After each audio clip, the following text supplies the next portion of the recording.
What happens to a child who isn't loved properly? The answer one might expect is that they start to hate the person who doesn't give them the love they need.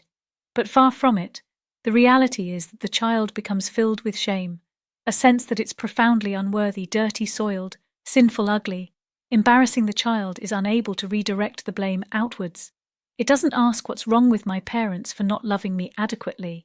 It simply wonders in a faraway, what have I done wrong in order to have ended up on the receiving end of my parents' disapproval? The child prefers to attack itself for being bad than to confront a yet more awful possibility that it's entirely dependent for its well-being on inadequate and unkind parental figures.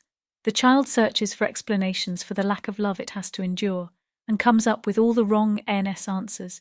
It concludes, I've not been impressive enough, and therefore it undertakes enormous efforts to prove to itself and outsiders that it does nevertheless deserve to exist at school.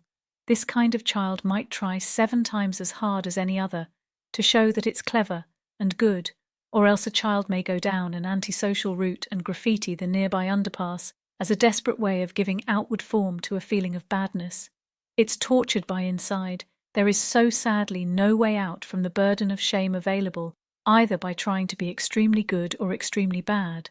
The only solution is to work against the grain of forgetting in order to perceive for the first time an awful possibility that one could never perceive as a child, that one has done nothing wrong at all, that wrong was done to one.